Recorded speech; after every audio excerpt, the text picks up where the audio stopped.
웬디야, 안녕하십니까 여러분. 와구와구 트래블의 완입니다. 일단 오늘 영상을 튼 이유는 제가 지금 사스카툰에 온 지 이제 7개월이 다 됐는데요. 사실 원래 좀 더 일찍 찍으려고 했었는데 좀 미루다가 다른 이제 일정들이 바빠지고 또 중간에 한국도 다녀오고 뭐 이러다 보니까 좀 밀렸습니다. 그래서 오늘 영상을 틀게 된 이유는 무엇이냐, 바로 여러분들께 저의 취업 성공기를 좀 공유해드리고자 영상을 틀어봤습니다. 저의 영상을 처음부터 봐보신 분들은 아시겠지만 모르시는 분들을 위해서, 저의 영상을 오늘 처음 접해보시는 분들을 위해서 간단하게 말씀을 드리자면, 저는 작년 6월 달에 캐나다 워킹홀리데이 비자를 2년짜리 받고 캐나다에 들어왔습니다. 일반적으로 뭐 밴쿠버, 토론토, 아니면 캘거리 이런 대도시 말고 저는 지금 캐나다의 중부에 있는 사스카추안주라는 주에 와 있고 사스카툰이라는 도시에 자리를 잡았어요. 그 이유는 바로 뭐 일반적인 뭐 해외 경험, 해외살이를 해보고 싶다가 아니라 영주권을 목표로 지금 왔기 때문에 아예 초반 2년을 영주권에 투자를 빡세게 해보자 라는 생각으로 여기 사스카툰에 와서 자리를 잡았습니다. 지금 최근 들어서 사스카툰이라는 도시에 대한 관심도가 좀 많이 늘고 있는데, 그 이유가 영주권을 따기 위한 어떤 제한이 그나마 제일 완화되어 있는 곳 중에 하나고, 또 워홀 비자로 영주권을 딸 수 있는 그런 가능성이 그나마 좀 있는 도시라서, 그래서 그런지 모르겠지만 요즘 한국인 분들도 많이 관심을 가져주시고 또 많이 넘어오세요. 캐나다를 처음 오면 어딜 가나 마찬가지겠지만 집 구하기부터 시작해서 뭐 일자리도 구해야 되고 차도 구해야 되고 이것저것 서류 처리해야 될 일도 많잖아요.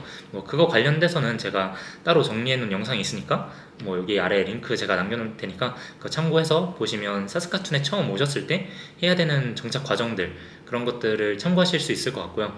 오늘은 아까 말씀드렸다시피 일자리 관련해가지고 제가 어떻게 취업을 준비했고 어떤 과정을 거쳐서 어디에 취업을 했는지, 제가 썼던 구직 루트랑 처음에 구직 메일을 보냈는데 그 이메일을 어떻게 보냈는지, 그리고 면접은 저 같은 경우는 화상 면접을 했는데 면접 때 어떤 질문들을 받았고 어떻게 답변을 했는지까지 여러분들께 상세하게 좀 공유를 해드릴까 해요. 뭐 정답이라고 할 수는 없겠지만 그래도 여러분들께서 캐나다에 워홀로 와가지고 취업을 준비하는 데 있어서 조금은 도움이 됐으면 하는 바람으로 영상을 찍어보도록 하겠습니다. 캐나다에서는 보통 구직을 할 때 온라인으로 이제 우리나라의 알바몬, 알바천국 같은 웹사이트들이 있어요. 거기를 참고를 할 텐데요. 뭐 인디드라던가 잡뱅크 뭐 이런 사이트들이 있거든요. 그리고 추가로 주마다 주 자체적으로 운영하는 그런 구인 사이트들이 있는데, 사스카추안 같은 경우에는 사스크잡이라는 사이트가 있어요. 저 같은 경우에도 여기 캐나다에 오기 전에 매일같이 인디드, 사스크잡, 잡뱅크 이렇게 3개 틀어놓고 거기에 있는 구인 글들을 계속 모니터링을 했었거든요. 그리고 또 다른 방법으로는 만약에 내가 어떤 특정한 업체에 관심이 있고 거기에 취업을 하고 싶다라는 생각이 있으면 그 업체 홈페이지에 들어가 보시면 종종 그 홈페이지 자체적으로 구인 게시판이 있어서 거기에 올라오는 글들을 참고하시는 것도 좋습니다. 거기에 인사 담당자 이메일이 있다던가 아니면 자체적으로 이제 신청할 수 있는 그런 사이트들이 있어서 참고하시면 좋을 것 같고, 추가적으로 만약에 캐나다에 지금 와 계시다 그러면 캐나다는 아직까지 종이로 이력서를 뽑아가지고 직접 사무실에 방문해서 나 지금 구직 중인데 혹시 포지션 남는 게 있어? 나 관심 있어 라고 하고 이력서를 건네주고 매니저랑 혹은 인사 담당자랑 이야기를 해보는 것도 굉장히 일반적인 방법이기 때문에 그 방법도 생각하고 오시면 좋을 것 같아요. 실제로 제 친구 중에서도 온라인으로 아무리 이력서를 넣고 이메일을 보내봐도 답변이 없다가 직접 이력서를 뽑아서 사무실에 가서 야, 나 너네 회사에 관심 있고 구인글이 있어서 이력서도 넣고 이메일도 보내봤는데 답변이 없었다, 그래서 직접 와서 이력서를 주고 담당자랑 얘기를 한번 해보고 싶다 라고 어필을 했더니 실제 담당자가 와서 진짜 너무 많은 레주메를 받고 있어가지고 미처 일일이 답장을 못했었다, 한번 얘기해보자 라고 해가지고 취업에 성공한 케이스도 있어요. 그래서 이메일을 보내봤는데 답변이 없다 뭐 그렇게 해가지고 그냥 낙담하고 그냥 가만히 있는 것보단 이력서를 뽑아가지고 직접 가서 스스로를 어필하는 것도 좋은 방법이다 라고 말씀을 드리고 싶습니다. 일단 이렇게가 보통 캐나다에 오면은 취업을 하는, 뭐 구직을 하는 방법일 텐데요. 저 같은 경우는 어떤 식으로 했냐면, 이게 사스카툰에 오기 전에 지금도 그렇지만 사실 엄청나게 많은 정보가 있는 곳은 아니거든요. 커뮤니티가 막 엄청 활성화되어 있는 것도 아니고, 그리고 종종 들리는 어떤 취업 관련 얘기들은 사실 좋은 얘기들보다는 안 좋은 얘기들이 더 많이 들렸어요. 솔직히 일자리를 구하는 것과는 별개로 또 여기 사스카툰에 오시는 분들은 대부분 다 영주권을 염두에 두고 영주권을 목표로 오시는 분들이기 때문에 영주권을 지원하는지에 대한 여부가 굉장히 중요해요. 그러다 보니까 이 영주권 관련해서도 이제 지원해준다 해놓고 이 과정이 굉장히 스무스하지 못했다, 굉장히 힘들었다라는 그런 좀 부정적인 내용들이 많이 있었고, 취업시장이 좋다라는 얘기는 한 번도 못 들은 것 같아요. 뭐 그러다 보니까 자연스럽게 알아보면 알아볼수록 좀 더 걱정이 되고 좀 더 부담감이 들었던 것 같아요. 뭐 여튼 그래서 인디드라던가 사스크잡 뒤져보면서 구인글을 찾고 지원할 만한 업체가 있으면 이 회사가 어디 있는지 지도 보면서 사스카툰이 어떤 동네고 어디에 뭐가 위치해 있구나 이런 걸 좀 감을 좀 잡으려고 구글 맵을 켜놓고 이제 둘러보다가 잠깐 쉴 때 여기 사스카툰에 정착하는 게 만만치 않겠다라는 생각을 하면서 일하는 거 말고 좀 즐길 거리가 도시에 있을까 싶어가지고 클라이밍장을 검색을 해봤어요. 제가 여기 캐나다에 오기 전에 한국에서 취미생활로 클라이밍을 했었거든요. 그러다 보니까 클라이밍을 쳐봤는데 딱 한 군데가 뜨더라고요. 그래서 그래도 한 군데는 있네. 그래서 만약에 내가 캐나다에 정착을 하고 나면 좀 자리 잡히고 나면 여기 가서 운동을 해야겠다, 클라이밍 취미생활 이어가야겠다, 잘됐다 라는 생각을 하던 차에 근데 혹시 여기는 구인 안 하고 있으려나? 구인하고 있으면 내가 여기 지원해서 일을 하는 것도 괜찮을 것 같다 라는 생각이 들었어요. 그래서 일단 홈페이지를 들어가 봤는데 따로 구인 글이 없더라고요. 하지만 거기서 포기를 하지 않고 클라이밍장에 SNS가 있더라고요. 인스타그램을 운영하고 있었는데 한 2, 3년 전 게시물을 쭉쭉쭉 타고 내려가다 보니까 루트세터 구인 글이 하나 올라와 있더라고요. 물론 제가 루트세터로 지원할 생각은 없었지만 그래도 이런 식으로 구인을 하는구나. 그리고 거기에 이제 담당자 이메일이 적혀 있는 게 있죠. 그래서 제가 거기 이메일로 구직 이메일을 보냈습니다. 일단 이메일을 쓰기 전에 여기 업체에서 아직 현재 뭐 구인을 하고 있는 상황도 아닌 것 같고 사람을 필요로 하는지 몰랐기 때문에 그런 부분을 좀 확인하기 위해서 이메일을 좀 써봤습니다. 어떻게 보냈는지 한번 함께 보여드릴게요. Dear Jason, Hello, this is Wani from South Korea. I saw an hiring advertisement at the Facebook account of the center that was posted in the past. I hope you are the right person to talk about the hiring matter. I am planning to move to Saskatoon in June 2024. I am seeking job opportunities in Saskatchewan at the moment. I hold a working holiday visa, which is an open work permit for 2 years. I'd like to ask if you have any position available that I can apply for in your center. Frankly, I do not have professional experience at coaching climbing or route settings. However, I've been climbing for 3 years as a hobby, and I've loved climbing the wall. I wanted to expand my interest in the field by working at the center. I lived in Edmonton for 2 years previously, so I have no problem in communicating in English. Previously, I worked as an overseas sales manager in charge of Latin American countries, so I can speak Spanish as well. Moreover, I have a strong service-dedicated mindset, so I can deal with customer needs and build strong relationships with clients. I am attaching my resume in the email for your reference. Please review and let me know if I can have a chance to do an interview. I am available to do an online interview beforehand. If you have any doubts, please let me know. Look forward to hearing from you soon. Have a great day. 네, 이렇게 썼습니다. 네, 인사 담당자가 맞는지 일단 물어봤고요. 그리고 내가 사스카툰에 언제 들어갈지, 그리고 내 경험이 어떤지, 경력이 어땠는지, 어떻게 지금 내가 지원하는 포지션과 연관이 좀 있는지 조금 어필을 해봤습니다. 그리고 제가 준비한 이력서도 첨부해서 넣었고요. 마지막으로 이제 아직 사스카툰 가기 전이기 때문에 혹시나 인터뷰를 하고 싶다면 온라인 인터뷰도 가능하다라고 언급을 했어요. 이렇게 해서 이메일을 보냈는데 사실 답장이 올 거란 기대를 1도 안 했어요. 근데 제가 지금 작년 5월 7일날 이메일을 보냈는데 5월 10일날 답변이 옵니다. 어떻게 알고 보냈냐, 시간이 되면 온라인 인터뷰 날짜 잡고 면접을 한번 보자 라고 답장이 왔더라고요. 그래서 3일 만에 면접이 잡혀가지고 온라인으로 화상 면접을 봤습니다. 사실 뭐 클라이밍장에 제가 일을 해본 적도 없고 어떤 질문들이 올지 예상이 안 돼서 최대한 그냥 나름대로 어떤 질문이 올지 예상 질문들을 만들고 그거에 대한 답변을 쫙 만들어서 달달달 외웠어요. 이 질문이 왔을 때만큼은 최대한 자연스럽고 자신감 있게 말을 해야 되기 때문에 좀 달달달 외웠습니다. 그래서 인터뷰 전에 제가 어떤 예상 질문지를 만들었는지 한번 보여드릴게요. 첫 번째로는 Tell us about yourself, 자기소개를 연습했습니다. 그리고 두 번째로는 왜 여기에 지원했고 왜 여기서 일하고 싶은지, 세 번째로 어쨌든 서비스 직종이라 생각을 하면 손님들을 응대하는 업무가 있을 텐데 좀 까다로운 손님이 생겼을 때 어떻게 대응을 할 건지, 아무래도 운동하는 시설이다 보니까 안전이 좀 우선시 될 것 같은데 안전에 대해서 어떻게 관리를 하고 보장할 건지에 대해서 좀 물어볼 것 같았고요. 그리고 다섯 번째로는 팀워크에 관련해서 제 팀으로 일을 할 때 어떤 마인드셋으로 어떤 마음가짐으로 이제 팀원들과 소통을 하느냐, 그리고 여섯 번째로는 클라이밍장에 위험 요소가 생겼을 때 그걸 어떻게 다룰 건지, 그리고 마지막으로 좀 일과가 반복적이게 됐을 때 어떤 식으로 스스로를 이렇게 텐션을 유지하고 열정을 유지할 건지에 대해서 질문할 수 있을 것 같아서 이렇게 7가지를 좀 준비해서 외웠습니다. 그리고 인터뷰 당일날 실제로 받은 질문들에 대해서 말씀드릴게요. 좀 부끄럽긴 하지만 제가 인터뷰 당일날 영상에도 스스로 어떻게 답변했는지도 궁금하고 그때는 경황이 없어서 제가 무슨 말을 했는지도 모르겠거든요. 그래서 영상을 찍어 놨었는데 그 영상 한번 보실게요. 처음으로 받은 질문은 이거였어요. Can you tell me about your timeline? Tell me about yourself. Who are you? 자기소개죠.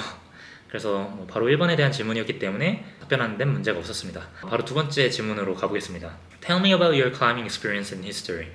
그러니까 클라이밍 경력에 대해서 물어봤어요. 근데 이제 저 같은 경우는 아까도 말씀드렸지만 클라이밍장에서 일해본 경력은 없고 다만 이제 취미로 클라이밍을 3년 정도 했기 때문에 이 부분 설명을 했습니다. I tried to think about what I like to do, what I want to do, and my main hobby was climbing. So I looked up the climbing centers in Saskatchewan and Saskatoon specifically, and I figured Great Peak Climbing was the only center that I could find in Saskatoon. If I could work there and develop my skills, so I wanted to kind of try out if there's any opportunity. So that's how I reached out to you, even there was no job inquiry on the website. Yeah, awesome. Well, yeah, because Jay and I were talking and going, how did you pick us, to reach out? Because climbing in the prairies is so. Well, as you noticed, there are very few gyms in Saskatchewan, so it's such a kind of niche gym and a place to work. But, we were happy you reached out. And one of the things for us at Grip It, like a big focus for us is our community. Of course, we want to have an output of really high quality climbing. That's a really big value of ours. But the second would be our community. So we try to have lots of community events, and it's all like-minded people that kind of share that love and that drive to just whenever they can get climbing. And something that I find really special about climbing in Saskatchewan is, the closest mountain to us is about a 7-hour drive. Okay. So yeah, if you're hoping to get out to the mountains lots, it's a bit of a trek, but I think that makes the people in this community pretty hardy, and you really have to love it to and it's really special. I would say our community's kind of lucky because it's mountain towns don't understand, I guess, the same that it takes to get into life. I can imagine. 세 번째로 받은 질문은 Did you have any teaching experience? 라는 질문이었어요. Actually, when I started climbing, it wasn't that popular, but I guess from 2019 and 2000, when the COVID started, we weren't able to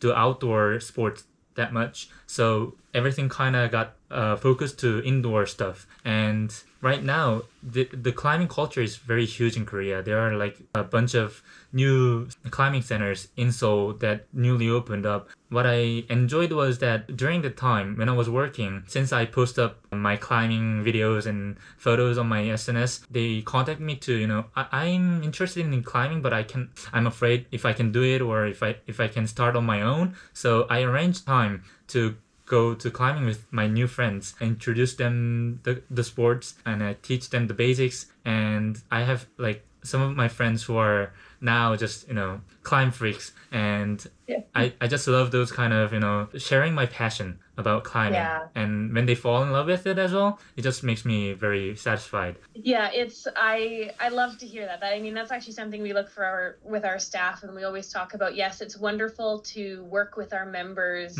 and hang out with them and chat with them when they're in, but the people that are really special are the people that are dropping in for the first time and getting to hang out with them and give them some beta and just run them through the entire experience that, and sharing that passion. That is one of the things that we really try to get our staff to do. So it's nice hearing that that's something you kind of are doing. 그리고 마지막으로 이제 받은 질문은 위험한 상황에 맞닥뜨렸을 때 손님들한테 이제 지적을 해야 될 수도 있고 분쟁 상황이 발생할 수도 있다. 근데 그럴 때 어떻게 핸들링을 하겠느냐라는 질문을 받았어요.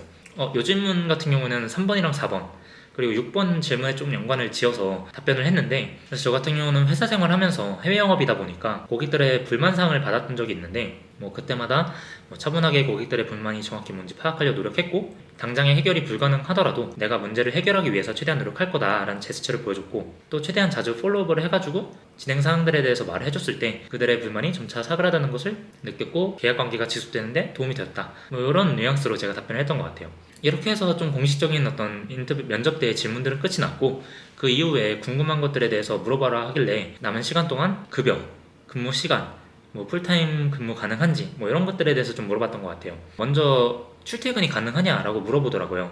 근데 그때 같은 경우에는 제가 어디서 거주를 할지 아직 확실치가 않은 상황이어서 최대한 그 가깝게 내가 에어비앤비를 구해서 일단 출퇴근을 할 거고 차도 금방 구해서 다닐 예정이다.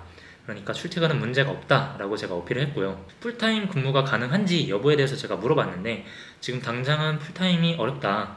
근데 아마 가을 때쯤 되면은 한 9월부터는 슬슬 풀타임으로 근무 시간을 조정해 줄 수 있을 것 같다라고 하더라고요. 근데 어차피 저 같은 경우에도 여기 사스카툰에 오자마자 바로 풀타임 근무하기에는 너무 좀 빠듯하고 이제 뭐 집도 구해야 되고 차도 구해야 되고 이것저것 필요한 것들 있잖아요. 근데 그런 것들 하려면 어차피 파트타임으로 조금씩 받는 게 저한테도 부담이 덜 될 것 같아서 오히려 좋다라고 얘기를 했고요. 실질적으로 여기 캐나다에서 구직을 하더라도 한 2, 3개월 정도는 약간 수습기간이라 생각하고 파트타임으로만 시프트를 받는 경우가 많기 때문에 바로 뭐 주 30시간 이상 시프트를 받는 건 기대하면 좀 안 될 거란 말씀을 드리고 싶어요. 그리고 클라이밍장에서 일을 하려면 주마다 법들이 좀 다르겠지만 여기 같은 경우에는 CPR, First Aid 교육을 받아야 되더라고요. 이게 레드크로스에서 교육을 진행하는데 물론 다른 뭐 기관들 몇 개 더 있긴 한데 어쨌든 대표적으로 레드크로스에서 이 교육을 진행하더라고요. 알아보니까 8시간 정도의 교육 시간을 이수해야 되는데 비용이 한 15만 원 정도 드는 것 같아요. 근데 다행히도 저 같은 경우에는 클라이밍장에 저 말고도 이제 이걸 들어야 되는 친구들이 몇몇 더 있어서 그냥 아예 한꺼번에 묶어가지고 강사를 초빙해서 저희 클라이밍장에서 교육을 받았습니다. 비용은 회사에서 커버를 해줬고요. 근데 이거를 2년에 한 번씩 갱신을 해야 되더라고요. 만약에 이제 이수를 해야 된다라고 한다면 그냥 스스로 홈페이지 가가지고 예약을 하고 진행하면 되는 걸로 알고 있어요. 그리고 마지막으로 제가 궁금했던 게 사실 영주권 지원에 관련된 건데 좀 조심스러운 부분이잖아요. 아직 뭐 합격한 것도 아니고 그냥 첫 면접인 건데 뭔가 영주권 지원에 대한 얘기를 꺼내기가 조금 부담스러웠는데 저는 어떻게 접근을 했냐면 영주권을 만약에 업체가 지원해준 경험이 있다 라고 한다면 알 법한 단어들을 좀 꺼내봤어요. 만약에 이거에 대해서 알고 있으면 영주권을 지원해준 경험이 있는 업체인 거고 만약에 그게 무슨 소리야? 그게 뭐야? 라고 한다면 영주권 지원 경력이 없는 업체인 거잖아요. 그래서 SIMP, JAL 그리고 뭐 LMIA 요 정도 세 가지 키워드를 제가 좀 꺼내봤습니다. 혹시 너네 SIMP라고 들어봤어? 아니면 JAL이라고 있는데 그게 업체에서 발행해야 되는 일종의 서류인데 그걸 발급해본 경험이 있어? 라고 물어봤더니 처음 듣는 거라 하더라고요. 그래서 여기 업체는 영주권을 지원해준 경험이 없는 업체구나. 그래서 나중에 내가 일을 시작하고 경력이 어느 정도 쌓이고 영주권 지원에 대한 얘기를 꺼냈을 때 어떤 식으로 좀 방향을 잡고 얘기를 해야 되는구나를 감을 잡기 위해서 좀 얘기를 해봤어요. 뭐 그랬을 때 뭐 큰 거부감 없이 그냥 우리는 처음 듣는데 그게 뭐야? 만약에 너가 우리 회사에서 일하는데 필요한 거면 같이 좀 알아봐 줄게 라고 이제 선뜻 얘기를 해주더라고요. 그래서 되게 고맙다. 일단 지금 당장은 그거에 대해서 걱정 안 해도 되고 나중에 그런 것들이 필요할 때 내가 정리해서 알려주겠다 라고 하고 마무리를 지었습니다. 여튼 그렇게 해서 면접을 보고 뭐 합격 여부에 대해서는 이제 한 며칠 뒤에 캐나다 들어오는 날짜 알려주면 그거에 맞춰서 너 편한 날에 트레이닝 일정을 좀 잡자 라는 식으로 연락이 와서 그걸로 좀 합격 여부를 알게 되었고요. 여기까지가 저희 캐나다 클라이밍장 합격 후기가 될 것 같아요. 하여튼 이렇게 합격을 해서 전 지금까지 7개월 동안 이 업체에서 일을 하고 있고요. 지금까지 일한 후기를 말씀을 드리자면 굉장히 좋아요. 누군가가 클라이밍장에서 일을 해보고 싶다라고 했을 때 저는 강력 추천할 것 같습니다. 물론 암장마다 분위기는 다르겠지만 같이 일하는 친구들이 다 운동을 좋아하는 친구들이고 같은 클라이밍이라는 취미를 공유하는 사람들이기 때문에 친해지기도 굉장히 쉽고요. 또 다들 좀 아웃고잉해서 같이 얘기를 하고 놀면 재밌습니다. 그리고 클라이밍장에 오는 손님들도 사실 뭐 부딪힐 만한 게 딱히 없어요. 그래서 손님한테 뭔가 컴플레인을 심하게 받아봤다던가 아니면 뭐가 문제가 돼가지고 언쟁을 했다던가 뭐 이런 상황은 아직까지는 없습니다. 뭐가 있을까요? 생각을 해봐도 아직까지는 아주 순조롭고 평화롭게 일을 하고 있다. 그리고 클라이밍장에서 일하면서 좋은 점은 이제 일하는 기간 동안에 시설 이용료는 공짜다. 돈 받으면서 일도 하고 무료로 그 시설에서 운동도 하고 그 부분은 굉장히 좋은 것 같아요. 어떻게 보면 한 달에 10만 원이든 12만 원이든 깨줄 수 있는 돈을 세이브하는 거니까 예산이 빠듯한 워홀러 입장에서는 이런 조그만한 것들이 쌓여서 좀 큰 금액이 되다 보니까 클라이밍장에서 일하면서 운동도 같이 할 수 있다는 건 굉장히 큰 혜택이라고 보고요. 또 뭐 클라이밍장에서 파는 기어들에 대한 뭐 회원 혜택 뭐 그런 것들도 있고요. 제가 여기서 일을 하기 전까지는 몰랐던 건데 캐나다 하면 제일 유명한 것 중에 하나가 로키 산맥이잖아요. 그러니까 그 말은 산이 많다는 거고, 산이 많다는 건 그만큼 암벽 등반을 할 수 있는 포인트들도 많다는 거거든요. 알아보니까 로키 산맥이 암벽 등반으로도 굉장히 유명하더라고요. 그래서 캘거리 사는 사람들, 에드몬턴, 밴쿠버 사는 사람들은 그냥 여름 시즌만 되면 가까우니까 한 2-3시간이면은 로키 산맥을 갈 수 있으니까 그런 유명한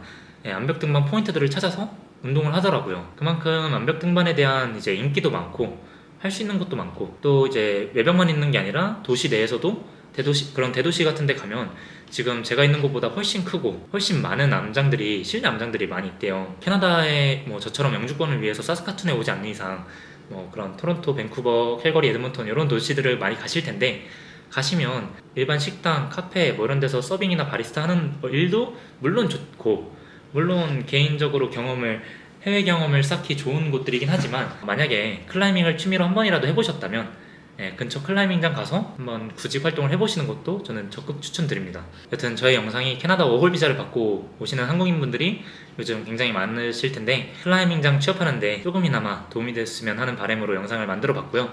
혹시라도 더 추가로 궁금한 게 있으면 댓글로 남겨주세요. 답변을 남기든 또 다른 영상으로 Q&A 영상을 만들어서 찾아오든 하도록 하겠습니다. 그리고 다음 영상으로는 과연 지금 제가 여기 사스카툰에서 7개월 동안 일한 이 경력이 여기 캐나다에서 영주권을 따는데 과연 도움이 될까, 캐나다 영주권 따는데 얼마만큼 가까워졌나, 그런 부분에 대해서 여러분들께 좀 현 영주권 진행 사항을 공유해드리는 영상을 만들어 볼까 해요. 다음 영상도 기대해 주셨으면 좋겠고, 요즘 계속해서 마이너스 20에서 30도를 왔다 갔다 하고 있거든요. 날씨 추운데 추운 겨울 따뜻하게 나셨으면 좋겠고, 이 영상을 끄기 전에 구독과 좋아요 부탁드리겠습니다. 이번 영상 시청해주셔서 감사드리고 다음 영상에서 뵐게요. 차오!